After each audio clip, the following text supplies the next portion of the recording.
I'm often asked how I can cut all of the pieces for my legit kit ahead of time before I go to sew them, and then just sit down and sew everything at one time. This is a method that was shared with me by Jamie from Cranky Kangaroo, and maybe I've modified it a little bit, but it's still very similar where I can cut all of the pieces for my entire kit. And when I go through the fabrics, I'm going to touch fabric A one time and get all of these cut. And then I'm going to go to fabric AA and get all of those cut.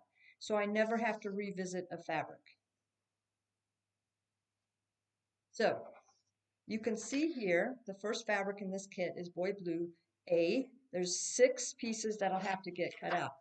What I've done is I have gone through all of the pieces for the entire kit, and I went ahead and cut them out so that I'm about 1/8 of an inch away from all of the edges. Take time to do this. Don't be sloppy about it. You'll know later exactly how big your piece has to be, and you're not trying to cover blank pieces of paper. Anyway, there were 6. So as I'm going to make sure I found all 6. So here's the letter A. I'm going to just cross through it. There's 1, 2, 3, 4, 5, and here is a 6th one that uses A.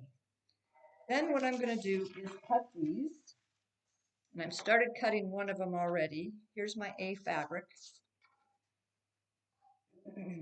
Let's just pretend that I'm just getting ready to cut it, and it happened to be this one here. So I would place this on top in the right angle of that fabric. I would go ahead and fold on that line, and I would give this a cut about a 1/2 inch away. So I'm giving myself some overage, but not too much overage. What I'm going to do now is I'm going to pin this to the back of where it belongs. Notice this was piece 3 for this unit. I'm not starting with 1. When I go to sew pieces on, I'll start with 1 and then add fabric 2 and fabric 3. But right now, I'm just worried about fabric 3. Now, what am I going to do with this? How am I going to keep it organized? Well, here's something that I like to do. I have taken a bunch of empty plastic sleeves, and I have one for each letter of the alphabet. So here's my A, B, C, here's all of the D's. This one that I just pinned the A fabric to the back of bubble number 3, what is the next letter alphabetically fabric code on this ticket? We have a K, I, and a BW. The next time I touch this won't be until I get to the BW fabric. So I'm going to take this and actually put it in the B pocket. Okay? And then we're going to look and say, okay, here's another one that we need to trim. This one is small. So I could, this A section, so I'm going to, on my A fabric, go ahead and slice this off about a 1/2 inch away. And then this happened to also be piece number 3. But where will I put this one? Oh, how convenient. Let's see. SFKIBW. It's also going to go in the BI packet.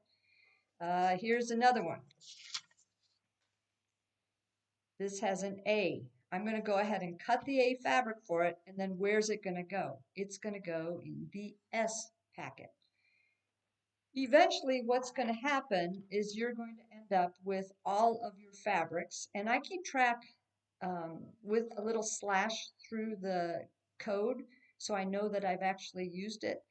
Ultimately, you're going to have a couple pieces of fabric pinned to the back of this piece of paper. When you get 2 that are consecutive, then I share a pin with it. But I have a system now where behind this ticket, these fabrics are in order from piece number 1. There's piece 1. You can see it's plenty big. Here's my piece 2. That's going to go here, probably like this. Here's my 3, and here's my 4. But they're in the order that I need for when I go to sew them onto this ticket. So I think that's about it. That's how I do it. Starting with organizing from the very beginning, organizing all my fabrics, all my tickets, all my papers by whatever's first in the alphabet on that ticket. So you can see here these we have a UR, an AC, a BF, and a PR. Well, because A is first in alphabetical order, it ended up in the A packet. And these happen to all be ACs. These were all the ABs. Here's an AB on this one. And here's, oh, look at, I made a mistake. This belongs with the ABs and then ADs. But you get the idea, and once you get going with the system, you're going to find that it saves you a ton of time.